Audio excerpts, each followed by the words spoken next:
Let's begin with the final paper. Now here we have the various lengths that are given. So I just translate these two fractions. So this turns to 7 by 2 and this turns to 35 by 4. And all of the choices, let's convert those two fractions. So 3 by 2, 4 by 3, then I would have 5 by 4 and 7 by 4.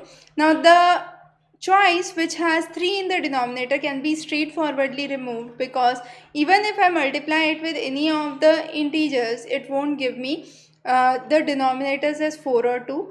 The next is 7 by 4. Now 7 by 4 when multiplied by 5 gives me 35 by 4, and the 7 by 4 multiplied by 2 gives me 14 by 4, which is 7 by 2. So it meets both the criterias, and therefore D would be the right option here.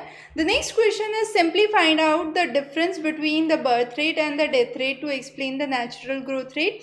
And you would have 71, 81, which would have the maximum difference, and you would have D as the right option. The next is, you can simply divide this values, and 14 by 11 would give you a recurring decimal representation of 1.272727. The next is 4-digit least number that you have to obtain by dividing it with the following. So we'll first find out the LCM of 3, 4, 5 and 6, which comes out to be 60, which is 6, 5 and 2. So multiplication of this would give me 60. 60 is the LCM. Now I'll find out all the multiples of 60 till a least 4-digit number. So my least 4-digit number would be 1020, which is a multiple of 60, and there is a remainder of 2 that would be left, that means plus 2. So my number would be 1022. So 1022 comes out to be the right option. The next question is, in a city we have a population where you have the youth as 40% men and 30% women are married. So the number of men and the number of women who are married must be equal. So I can simply say 40% of male would be equal to 30% of women, and that is my first equation. The second equation would be 0.4 m, that is 40% of males plus 30% of women divided by total men plus women would give me the percentage of the married adult population. Now I would substitute the values of m with respect to w in this equation, and we would find out the percentage. So you would have 34 2 by 7 as the right option.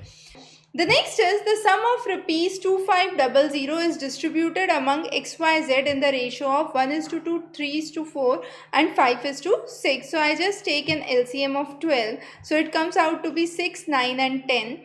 Now what I do is, I add 6 plus 9 plus 10, that is 25, and this total amount is 2500. So the base amount comes to be 100. Now the first person gets the share of 600, 900 and 1000. The question says the difference between the maximum share and the minimum share, which is 1000 minus 600, so that is 400. 400 comes out to be the right option in this case. The next question is, any value of n when it's in the exponent. So I would, if I say 10 raised to power 5, so it would be 10 into 10 into 10 into 10, but the value would remain 1.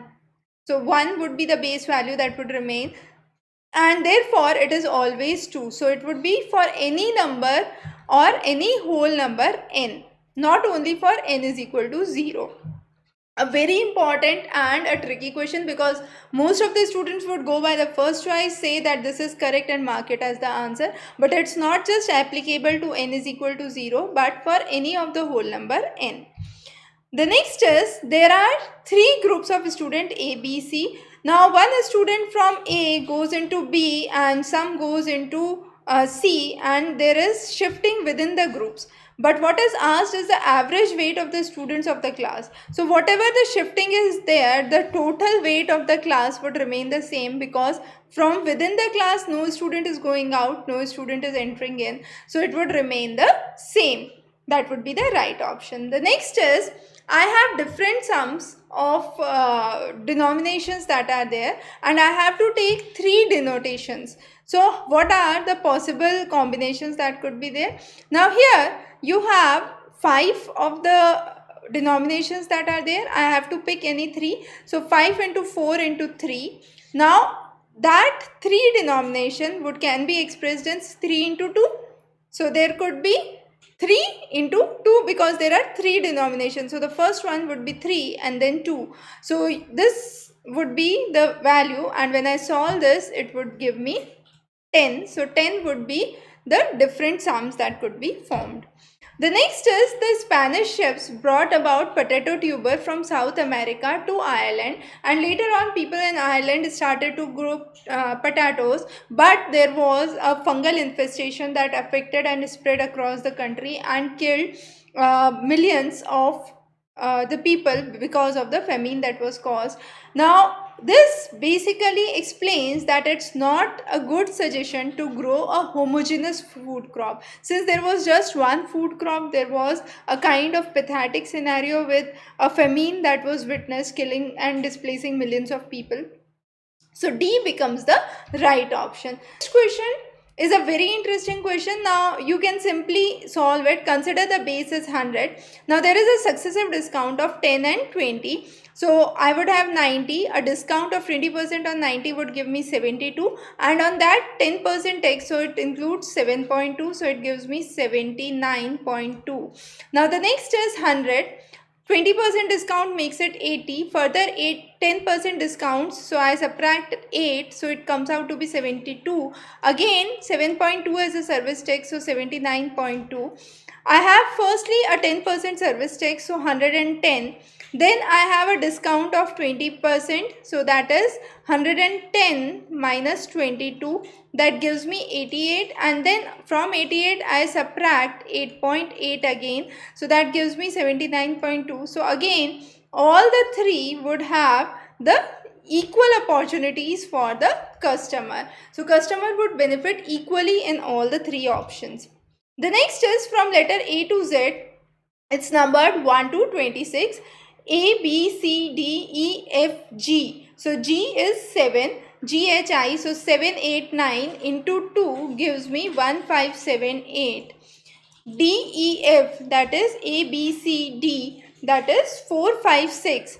4, 5, 6 into 2 would give me 912. So similarly A, B, C, that is 1, 2, 3 into 2 would give me 2, 4, 6. So 2, 4, 6 is the right option here. The next question is, I jump directly from A to B. So I jump from M to N. Then C, I leave D and I have E. So M, N, O and P. So I leave O and then I have P. Similarly, P, Q, R, S. So I leave 2 after P, Q and R, and then I have S. So after G, I leave G, H, I, J. So the next letter would be J. So NPJ. NPJ is only in one of the options, so D would be the correct. If you further want to solve the last one, you can go forward and solve the last one. Now here, what is the largest number among the following? So I just take the powers of these. So powers of these would be what? I have to do an inverse, okay? So it would be 2 raised to power 6, then 4 raised to power 3, 3 raised to power 4, and here it would be 6 raised to power 2. Now these would come as 64, 64, 81 and 36. So what is the largest number among these is 81. So C would be the right option here. So So C would be the right option. With this, we cover our CSAT paper 2 as well. We would be covering many more interesting lectures for you. Stay subscribed. A lot of GS would be upcoming onto the channel, and a lot of practice indeed for CSAT has already been done. Lot of the questions were very conceptual and very simple. There were lots of data sufficiency question this time, similar to the GMAT pattern. So those would be covered exclusively in our next lectures. Stay tuned for many more updates from our side. Have a wonderful day ahead.